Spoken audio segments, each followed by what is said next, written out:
వరంగల్లో భారీ వర్షాలకు సంబంధించి మరింత సమాచారం మా ప్రతినిధి నవీన్ అందిస్తారు. నవీన్. స్వామి, ఉమ్మడి వరంగల్ జిల్లాలో 2 రోజులుగా కురుస్తున్నటువంటి వర్షాలకు జనజీవనం అతలాకుతలమైంది. నిన్న వరంగల్ నగరంలోకి వచ్చినటువంటి వరదల నుంచి ఇప్పుడిప్పుడే వరంగల్ నగరం తేరుకుంటుంది. చాలా కాలనీల్లో ఇంకా ముంపులోనే ఉన్నాయి. అయితే కొన్ని కాలనీల్లోకి వరద నీరు బయటికి వెళ్ళిపోవడంతో వాళ్ళంతా ఇళ్లను శుభ్రం చేసుకునేటువంటి పనిలో ఉన్నారు. మరో 24 గంటల్లో రెడ్ అలర్ట్ ఉండడంతో, అంటే వర్షాలు భారీగా కురిసేటువంటి అవకాశం ఉండడంతో అన్ని జిల్లాల అధికారులు అప్రమత్తంగా ఉన్నారు. ప్రధానంగా వరంగల్, హన్మకొండ, మహబూబాబాద్, జనగామ జిల్లాల కలెక్టర్లు కంట్రోల్ రూమ్ ఏర్పాటు చేసి అక్కడ టోల్ ఫ్రీ నెంబర్లను ఏర్పాటు చేశారు. దాని ద్వారా మానిటరింగ్ చేస్తూ ఉన్నారు. క్షేత్రస్థాయిలో కూడా అందరూ డిఆర్ఓ నుంచి ఆర్డీఓ, ఎంఆర్ఓ, తహసీల్దార్ వరకు వీళ్ళంతా కూడా కింది స్థాయి సిబ్బంది కూడా మోహరించి ఎప్పటికప్పుడు ప్రజలను అప్రమత్తం చేసేటువంటి పనిలో ఉన్నారు. వరంగల్ నగరంలో కూడా కొద్దిసేపటి క్రితం వరకు భారీ వర్షం కురిసి ఇప్పుడు కొద్దిసేపటి క్రితమే ఆగిపోయింది.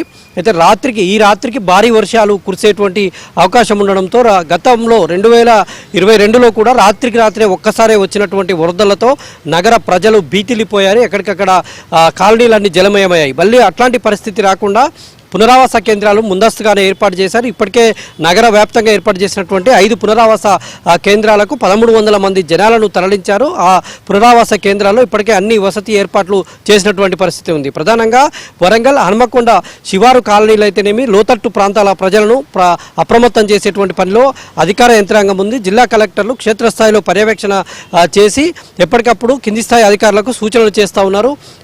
ఎందుకంటే రాత్రి వరద ఎక్కువ వచ్చేటువంటి అవకాశాలు ఉన్నటువంటి కాలనీల ప్రజలకు ముందస్తుగానే అప్రమత్తం చేసి సమీప ప్రాంతాల్లో పునరావాస కేంద్రాలను ఏర్పాటు చేశారు. ఇవాళ వరంగల్ నగరంలోని Maisaiah Nagar, Sai Ganesha colony, Vivekananda colony, Bombay colony వీటిలన్నింటిలో కూడా ఇంకా ముంపు ప్రాంతాల్లో ఉన్నాయి. ఆయా ప్రాంతాల ప్రజలను పోతన్ నగర్లో ఉన్నటువంటి పునరావాస కేంద్రానికి తరలించి అక్కడే వసతి ఏర్పాట్లు చేశారు.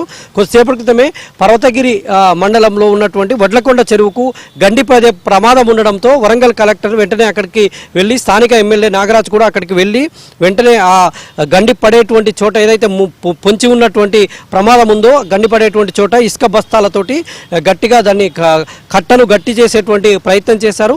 ఒకవేళ దానికి గండి పడితే కింద ఉన్నటువంటి 5 గ్రామాలకు కూడా ప్రమాదం పొంచి ఉన్నటువంటి నేపథ్యంలో అధికారులు అప్రమత్తంగా ఉండడంతో ఆ ప్రమాదం తప్పిందని చెప్పుకోవాలి. వర్ధనపేట మండలం నారాయణపురం దగ్గర నిన్న ఆకేరువాగులో గల్లంతైనటువంటి ఉప్పలయ అనేటువంటి పశువుల కాపరి మృతదేహాన్ని కొద్దిసేపటి క్రితమే డిఆర్ఎఫ్ సిబ్బంది, పోలీసులు వెలికి తీశారు. నిన్న ఇక్కడ బాంబే కాలనీలో కూడా ఒక వృద్ధురాలు చనిపోయింది. ఇంట్లోకి ఒక్కసారిగా వరద నీరు రావడంతో ఆ వృద్ధురాలు మంచంలో నుంచి లేవలేని స్థితిలో ఉండి ఆమె వెంటనే అక్కడికక్కడే చనిపోయినటువంటి పరిస్థితి. అంటే నిన్నటి వరదల్లో 2 చనిపోయారు. మరో 2 జనగామ జిల్లాలో ఒకరు, వరంగల్ జిల్లాలో ఒకరు గల్లంతైనటువంటి పరిస్థితులు ఉన్నాయి. అధికార యంత్రాంగం అయితే ఎప్పటికప్పుడు అప్రమత్తంగా ఉంది. మరోవైపు భూపాలపల్లి జిల్లాలో ఓపెన్ కాస్ట్ మైన్స్లోకి వరద నీరు చేరడంతో 6000 టన్నుల బొగ్గు ఉత్పత్తికి ఇవాళ అంతరాయం ఏర్పడింది. సమీప గ్రామాలకు రాకపోకలు నిలిచిపోయాయి. ములుగు జిల్లాలో కూడా అదే పరిస్థితి నెలకొంది.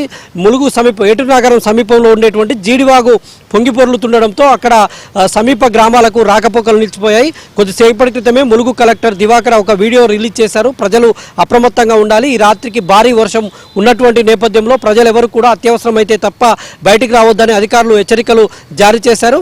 ఇక ప్రధానంగా మహబూబాబాద్ జిల్లాలో కూడా ఇప్పటికే గార్ల బయ్యారం ప్రాంతంలో ఎక్కువగా వర్ష తీవ్రత ఉంది. ఇటు కొత్తగూడ, గంగారం మండలాల్లో కూడా వర్షం తీవ్రత ఉంది.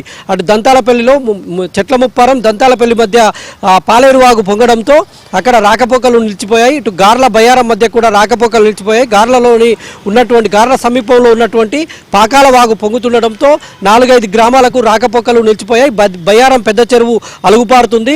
సంగె మండలంలో ఉన్నటువంటి ఎలుగురు, రంగంపేట పెద్ద చెరువు కూడా అలుగుపారడంతో సమీప గ్రామాల ప్రజలను అధికారులు అప్రమత్తం చేశారు. ఎందుకంటే అది చాలా పెద్ద చెరువు కాబట్టి అక్కడ ప్రమాదం పొంచి ఉండడంతో దిగువ ప్రాంతాల ప్రజలను అప్రమత్తం చేశారు అధికారులు.